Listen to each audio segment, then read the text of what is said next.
बच्चों, पहले हमने एडिशन और सब्ट्रैक्शन ऑफ मैट्रिक्स सीखे हैं। अब हम प्रोडक्ट ऑफ मैट्रिक्स क्लियर करते हैं।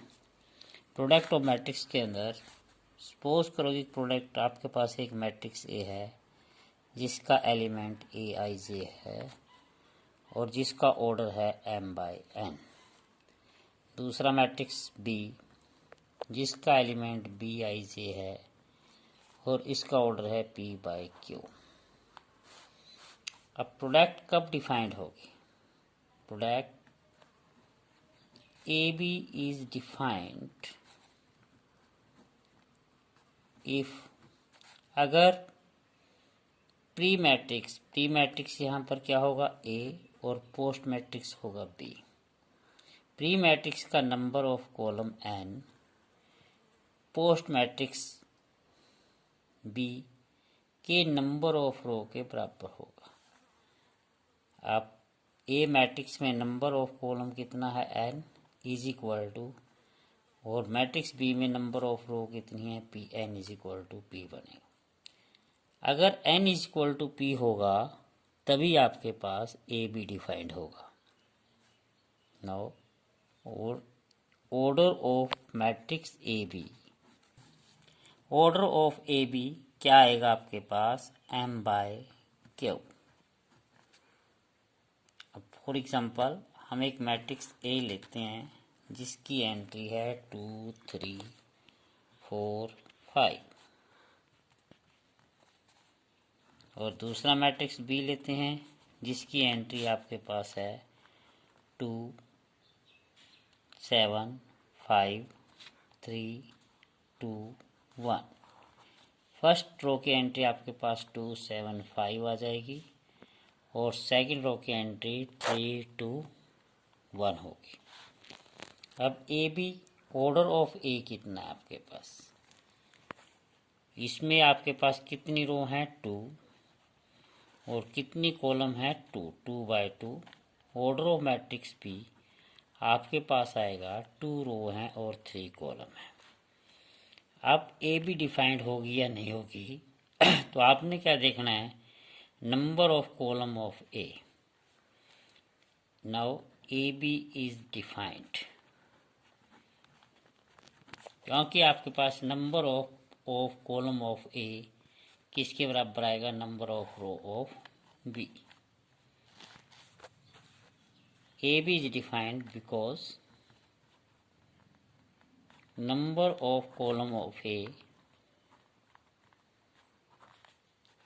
is equal to number of row of B और order of A B क्या बनेगा आपके पास 2 by 3। number of row of matrix A and column of matrix B, ये ऑर्डर आपके पास बन जाएगा। हाँ जी। नाउ मल्टीप्लिकेशन कैसे होगी? अब ए बी डिफाइंड होगा तो ए बी की प्रोडक्ट भी आएगी आपके पास। फर्स्ट रो आपके पास क्या है 2 3 4 5, सेकंड रो है मैट्रिक्स ए की, और मैट्रिक्स बी की एंट्री क्या है 2 7 5 R1 की है 3 2 1। जब भी आपने मल्टीप्लिकेशन करनी है तो आप प्री मैट्रिक्स की रो लेंगे, प्री मैट्रिक्स की रो और पोस्ट मैट्रिक्स का कॉलम, इनको आप मल्टीप्लाई करेंगे कोरस्पॉन्डिंग एलिमेंट से। अर्थ ये है कि मैट्रिक्स ए की फर्स्ट रो का फर्स्ट एलिमेंट को पोस्ट मैट्रिक्स बी के कॉलम के फर्स्ट मैट्रिक्स एलिमेंट से मल्टीप्लाई करेंगे। 2 को 2 से मल्टीप्लाई करेंगे, 2 इंटू 2 प्लस कोरस्पॉन्डिंग का फर्स्ट रो का सेकंड एलिमेंट क्या है आपके पास 3 है और यहाँ पे फर्स्ट कॉलम का सेकंड एलिमेंट कितना है 3, तो प्लस 3 इंटू 3, ये एंट्री आपके पास। अब फर्स्ट रो सेकंड कॉलम, तो आपके पास एंट्री आएगी फर्स्ट रो और सेकंड कॉलम के लिए 2 को किससे मल्टीप्लाई करेंगे 7 से, प्लस 3 को किससे मल्टीप्लाई करेंगे 2 से,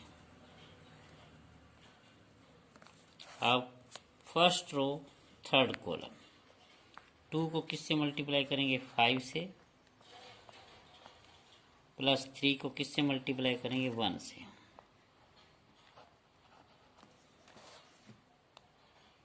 यहाँ पे 3 इंटू 1 आ जाएगा। अब हम सेकंड रो के फर्स्ट कॉलम से मल्टीप्लाई करते हैं, तो सेकंड रो 8 2 1 की एंट्री आपके पास आएगी।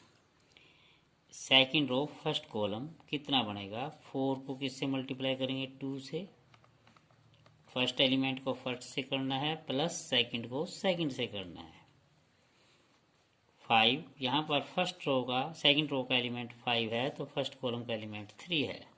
ये कोरस्पोंडिंग एलिमेंट हो गया। 4 का कोरस्पोंडिंग 2 आ गया और 5 का 3, तो आप इनको मल्टीप्लाई करके इसका सम कर देंगे। 4 को किससे मल्टीप्लाई करेंगे, फर्स्ट रो को सेकंड कॉलम के कोरस्पोंडिंग एलिमेंट से मल्टीप्लाई करेंगे। 4 को मल्टीप्लाई करेंगे 7 से, और 5 को किससे करेंगे प्लस 5 इंटू 2। अब 4 को किससे मल्टीप्लाई करेंगे 5 से, 4 इंटू 5 प्लस 5 इंटू 1। अब इनका समेशन कर देंगे, किसके बराबर आएगा, 2 2 ज़ा 4 प्लस 3 3 ज़ा 9। और यहाँ पे फर्स्ट रो सेकंड कॉलम की एंट्रीज क्या होगी, फर्स्ट रो और सेकंड कॉलम की क्या आ जाएगी 14 प्लस 6, 2 5 ज़ा 10 प्लस 3 1 ज़ा 3,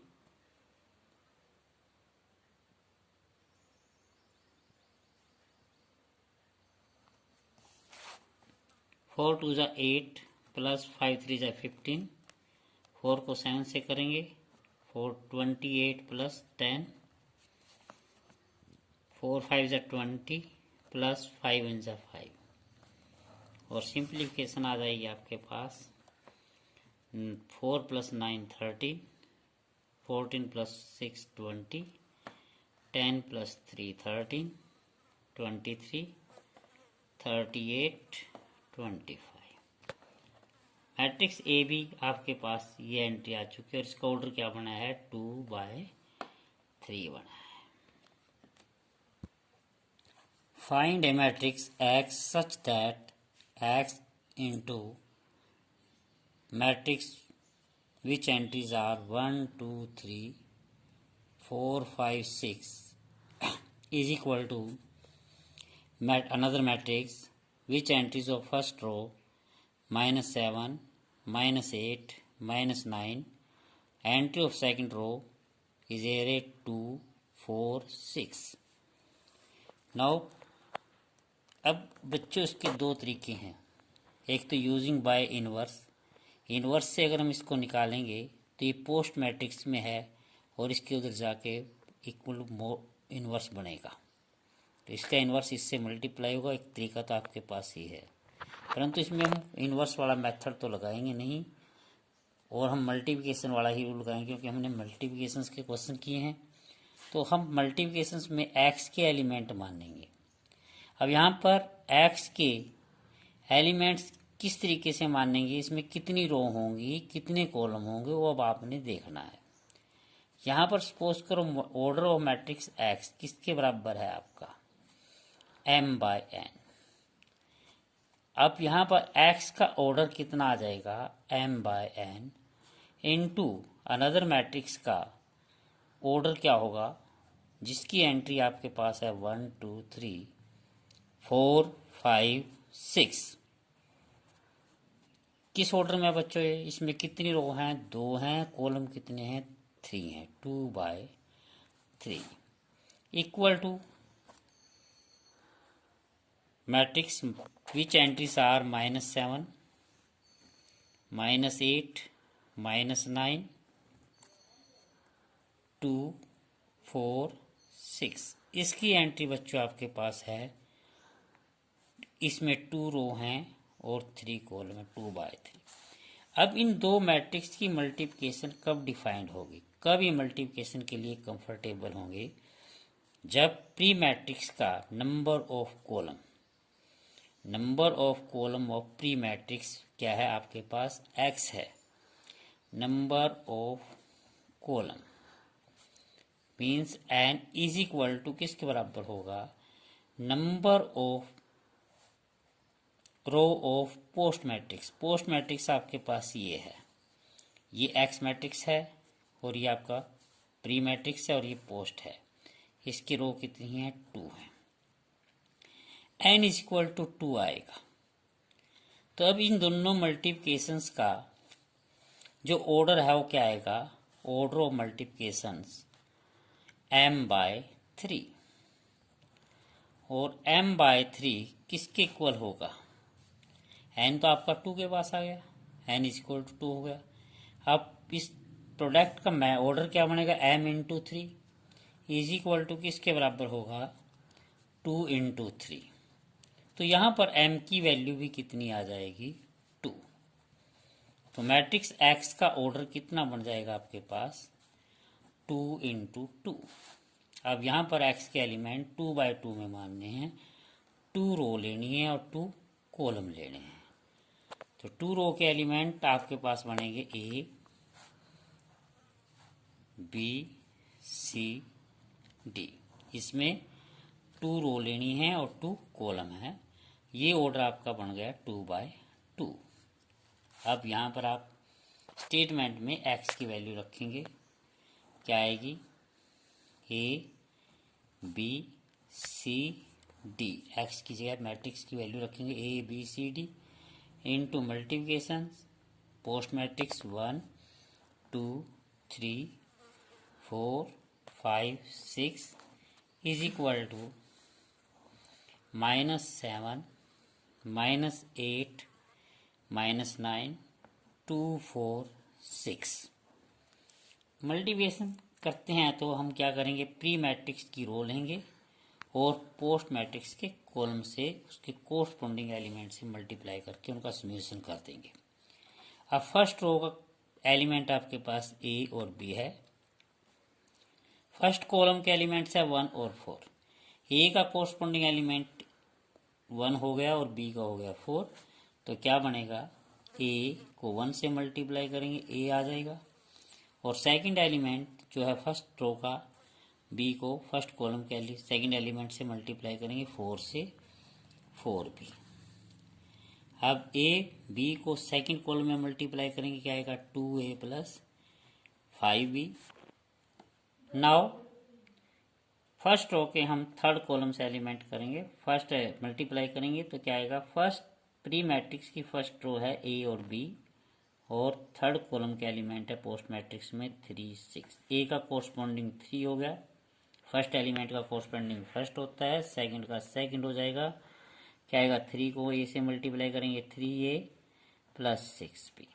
अब second row pre matrix second row को लेंगे और फर्स्ट कॉलम से मल्टीप्लाई करेंगे, कोरस्पॉन्डिंग मल्टीप्लिकेशन होगी, c को 1 से करेंगे c आ जाएगा, प्लस d को किससे मल्टीप्लाई करेंगे 4 से 4d। अब फर्स्ट सेकंड रो को सेकंड कॉलम से मल्टीप्लाई करेंगे तो a22 की एंट्री आपके पास होगी 2c प्लस 5d। अब 3c प्लस 6d। c को 3 से मल्टीप्लाई करेंगे 3c आ जाएगा, d को मल्टीप्लाई करेंगे 6 से 6d आ जाएगा, इक्वल टू किसके बराबर आएगा, -7 -8 -9 2 4 6। प्यारे बच्चों, जैसे कि हमने मल्टीप्लिकेशन की है, ये मल्टीप्लिकेशन इन दो मैट्रिक्स की आई है 2/3 ऑर्डर में, और जो इक्वेटिंग करनी है वो भी 2/3 ऑर्डर में ही है। तो इसका मतलब क्या है, a प्लस 4b इसके कोरस्पॉन्डिंग एलिमेंट इक्वल होंगे। a प्लस 4b किसके बराबर आएगा, -7 के। 2a प्लस 5b किसके बराबर होगा, -8 के। 3a प्लस 6b किसके बराबर होगा, -9 के। c प्लस 4d, अब सेकंड रो से लेते हैं, c प्लस 4d किसके बराबर होगा, 2। 2c प्लस 5d किसके बराबर होगा, 4। और 3c प्लस 6d किसके बराबर होगा, 6 के। ये इक्वेशन आपकी बन जाएंगी। इक्वेटिंग करने के बाद आपके पास a प्लस 4b माइनस 7 के बराबर आया, 2a प्लस 5b बराबर है -8, 3a प्लस 6b इक्वल है -9। अब हम फर्स्ट और सेकंड से a और b की वैल्यू फाइंड करेंगे। From first a plus 4b equal to किसके बराबर है, -7 के।